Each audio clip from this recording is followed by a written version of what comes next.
Hey guys, it's Bro You Whack, and Blizzard is coming in with their yearly supply of lore because they disappointed us with PvE, but this time around, it actually came in the form of a pretty good comic called Reconciliation. Now this comic bridges a lot of lore elements within Overwatch, and also cut lore elements of the game, which includes the cut PvE mission of Sombra Widowmaker capturing Zenyatta to then take to Ramatra. Then the two talk about Mandata's assassination, they show off the Vishkar organization with Symmetra and Lifeweaver, they feature the Overwatch PvE mission where the heroes save Toronto, and and Blizzard just decided to officially tease what is potentially Hero 45 in this random comic. And today, that's what I want to talk about, is what this new sword hero is going to be, what it's going to look like, potentially the lore behind them, what the hero kit's going to be, along with talking about the other heroes that could also come down the pipeline, because there's a lot, but if you haven't been keeping up with Overwatch news for like the past 6 months, there's a lot that you missed. So let's catch you up to speed, starting off with the sword hero. That's just what I'm going to call them right now. Don't know if it's boy, don't know if it's a girl, don't know if it's an Omnic. It could potentially be an Omnic for all I know, but what we do know is that they do wield a gigantic sword, as we do see in this comic. Now, their involvement in the comic and just the Overwatch story as a whole is shrouded in mystery. Ramatra, who was narrating this comic, didn't address this character specifically, but what they did say when it came to this panel was that Talon's problem will then soon start to be the world's problem. And I fear Talon's problems may soon become the world's problems. And including this hero in that specific panel was done on purpose. It was supposed to allude to the fact that, hey, maybe this character was at one point affiliated with Talon, sort of like Baptiste, but then was exiled from the group, whether they left on their own accord or they were fired or whatever the case may be. And there's always the possibility of this sword character probably at one point being affiliated with Overwatch, or even maybe Hazard's group, the Freaks, but then once again getting exiled from the group, something like Reaper, or,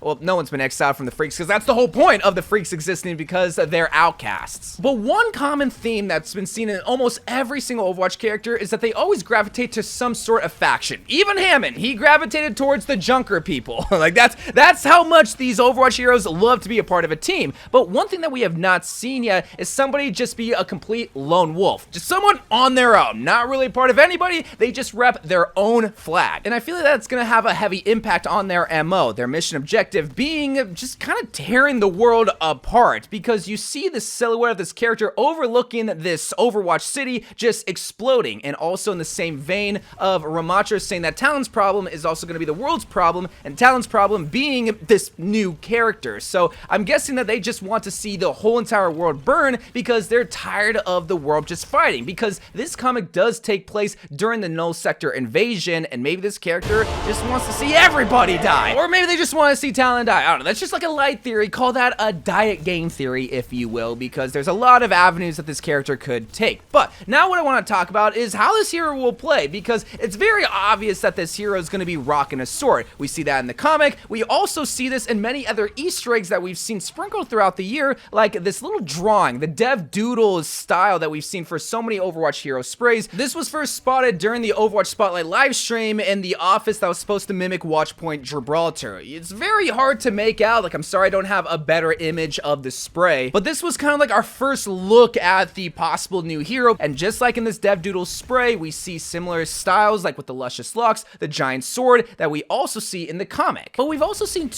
more like 1.5 Easter eggs throughout the last couple of months, like with this banner of this gladiator that also has this gigantic sword that looks almost exactly like the silhouette that we see in the comic. The Luscious Locks, the giant sword, but more of a prominent mask and just defining like armor set, sort of like a gladiator, which makes sense because this is like in a gladiator map. But one important thing to note, and what is the main driving force of people saying that this is going to be Hero 45, is that this banner, along with this floating sword in this trophy case, have the Roman numerals 45. So that's kind of why a lot of people are saying, yeah, this is going to be Hero 45 because of the Roman numerals, when it's like, yeah, that kind of makes sense. But now, how would the sword hero play? Some might say that they might be involved in sword play.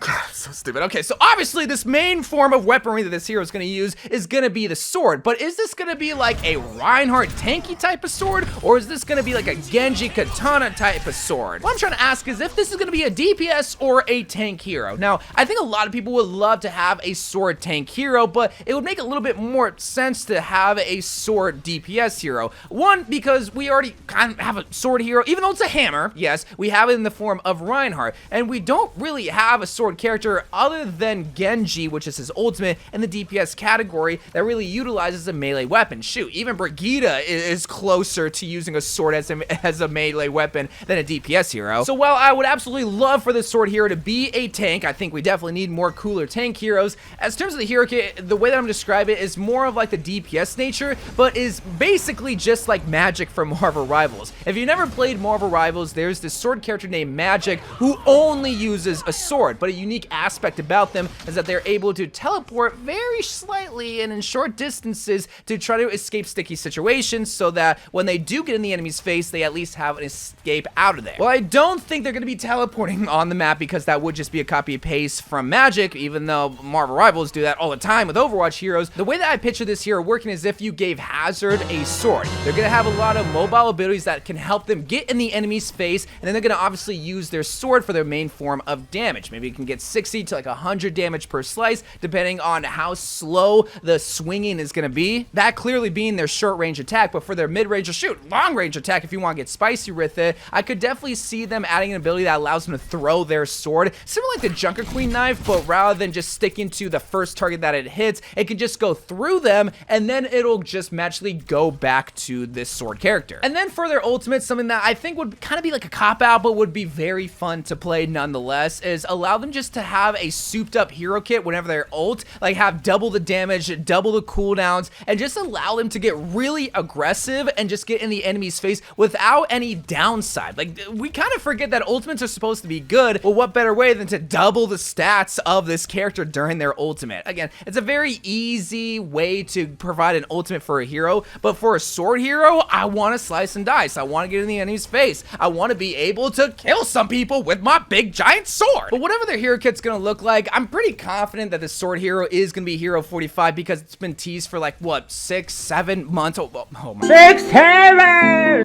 It's not intentional, I promise you. This sword hero's been teased for a while now, whereas Onron, she's only been teased for like about 6 or 7 weeks.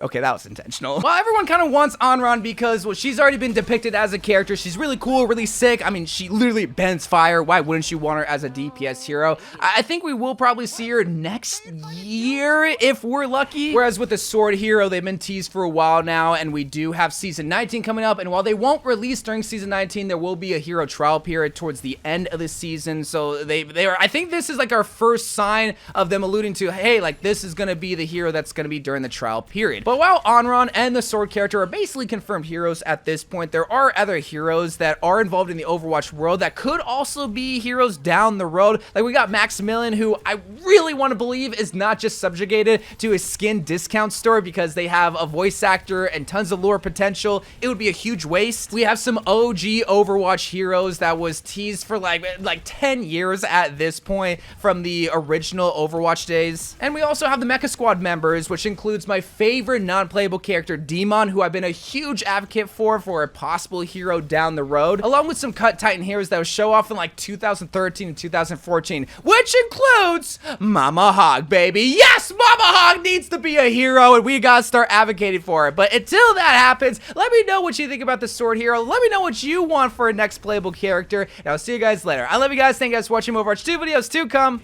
and bye.